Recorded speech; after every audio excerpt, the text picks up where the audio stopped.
Hey gardeners, welcome back to my greenhouse. I am going to be planting 3 new things that I don't have in my garden right now, and 1 thing that I already do have growing, but only a few of them, and I would like more of them. So that is what I am going to do. I just spent the morning getting rid of all of the rest of the summer crops that I had in my garden beds. And then I cleaned up a little bit around the outside of the beds as well, just picked up any trash. And I am ready to start planting some seeds. Now I already have out there broccoli, Brussels sprouts, cauliflower, onions, and garlic. But something ate some of the, I believe it was broccoli. So I am going to succession plant some more broccoli at some point, but today is not that day. I am starting today some golden beets, which I already have out there. I don't know if they're golden or if they're the red ones, but I have a couple of beets growing out there. I'm going to start some golden beets. I am also going to try some celery. I tried celery last year, and to me, for some reason, it tastes salty. I don't understand quite why, but I'm going to try it again. And then I am going to do some red acre cabbage and some spinach. So what I'm going to do is, of course, what I always do is I have my labels ready to go, and I am just going to stick the label in there. And these seeds are microscopic, like I'm not even joking, microscopic. So I am just going to take a handful of these and just, not even a handful actually, a pinchful, and just sprinkle them right on top. Probably way more than I need, and I'm actually going to put the rest back because that was way too many. So I've got my celery taken care of, and it says, let's see, 1/8 of an inch deep, but I am just going to throw some vermiculite over top of these when I am done, and hopefully that shouldn't be a problem. So the next one that's going in is going to be spinach, and these are the giant winter spinach, and here's what the seeds look like for them, much bigger. So I am probably just going to stick 2 seeds per cell and hope that I get a good germination rate and call it good. Just like that. Okay.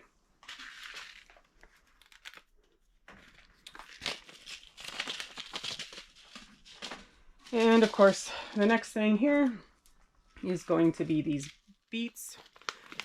Now, if you didn't know, beets actually come sort of in these pods like this, and each pod actually contains about 2 to 3 seeds, so you will get 2 to 3 beets per seed. So I am just going to put 1 seed per pod, unless I feel like the seed isn't that great feeling, and then I'm just going to add 2.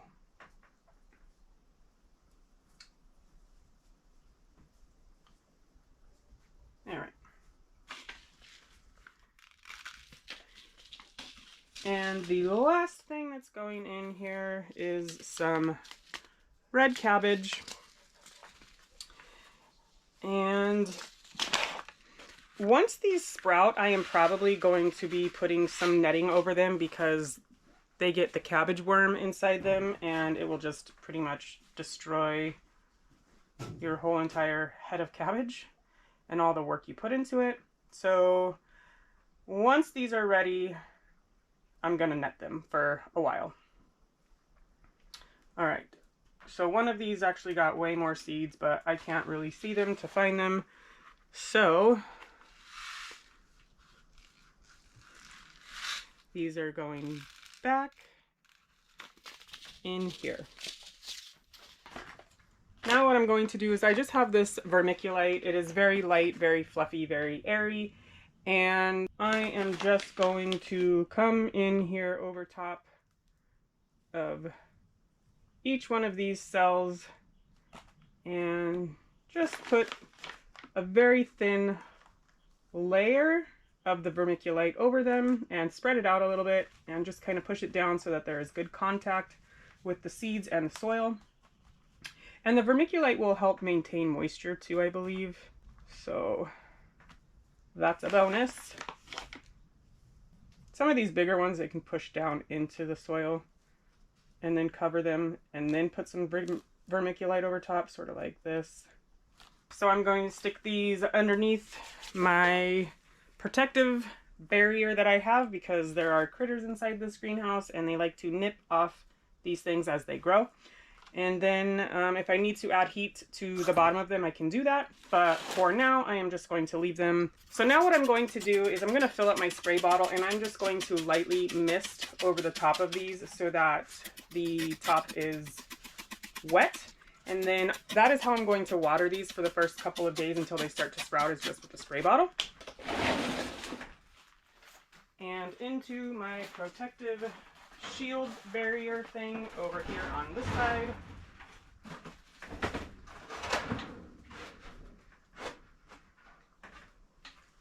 So they can start their life. Okay, I'll be back in a few days to see how far these have come along. So I'll see you then. So while I'm waiting for my seeds to sprout that I just started, I figured I would share with you guys something cool that my kids got for Christmas, and that is a 3D printer. Now, I went ahead and 3D printed myself some garden tags. So, yeah, I thought that was really cool. That thing is endless possibilities. So I'm going to, not all of these are going to be used right now because clearly it's not the season for all of these veggies, but the ones that are, I am just going to take this black garden marker. It's UV resistant, all those things, and it shouldn't fade. And I am going to color in the ridges on this tag so that I can just easily identify what the tag says. So I'm just going to come through and color on top. All right, now that that is done, I am going to take these tags and just place them in the garden real quick. Cute.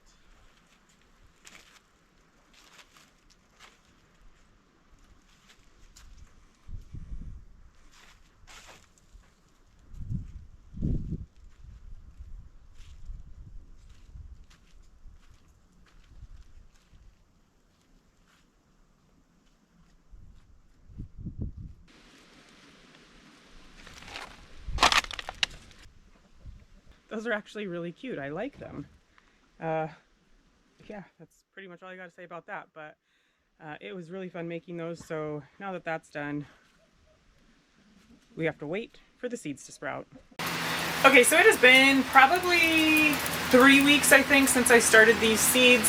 The ants have absolutely taken over in this soil.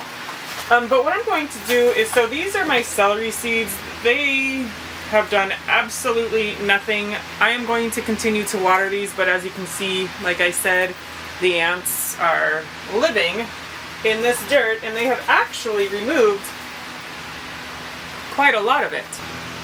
This is all dirt that the ants have removed from my seed trays. So I am going to just go ahead and get probably the spinach and the beets out into the garden. Because one of the things about beets is because they are a root vegetable, they don't really like to have their roots disturbed. So I think that these are going to be fine out there. Now I could be totally wrong, but in the beginning of this video I did say that beet seeds, one pod actually contains multiple seeds. And as you can see here, there are quite a few little beets. So these ants are crawling all over me. I have royally pissed them off. It is really windy outside. I am just going to go ahead and get these in the ground and then I will show you what it's looking like when I'm done. And I actually think that I'm going to put them in this bed here since this bed already has the cover on it. This one and the one behind me. because I need them to be covered for a while.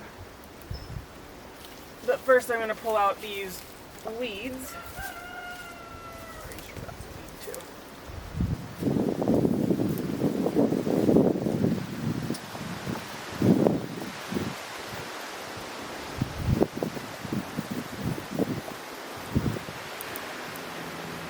And then I'm just going to get these beets planted in here. Just randomly.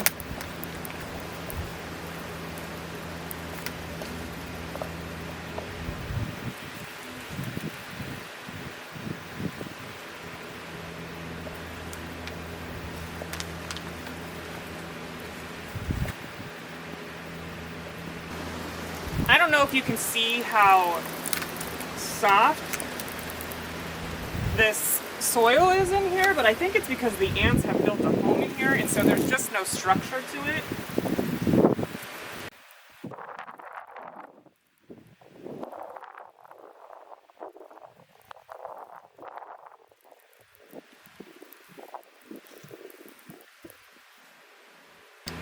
Alright, that should be good for this bed.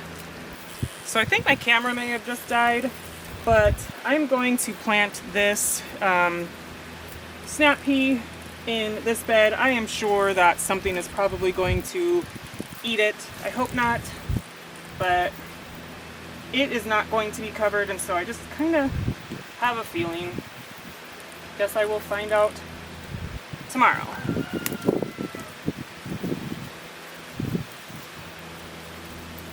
Come on, baby. Come on, baby.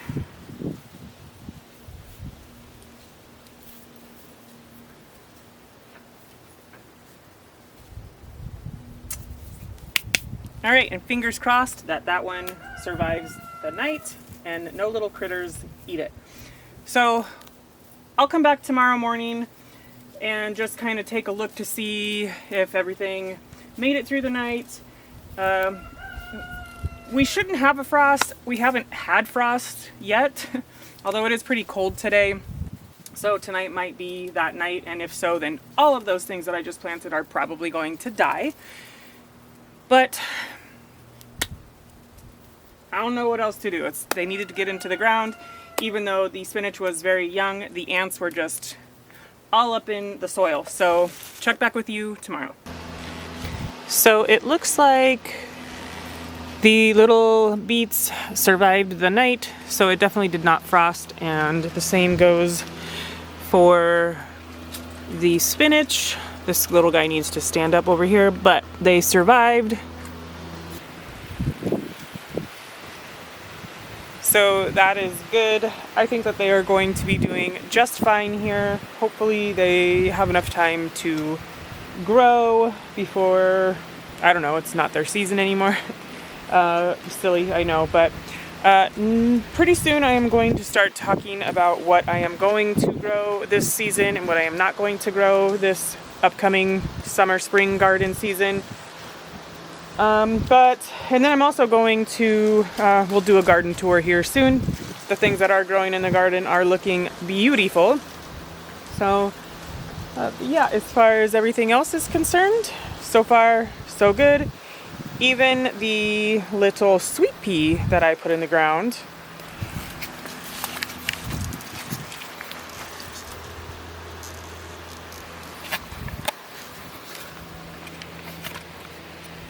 survived. So thank you so much for hanging out with me. What do you have growing in your garden? I hope that you are having a lot of success, and I will see you next time. Bye.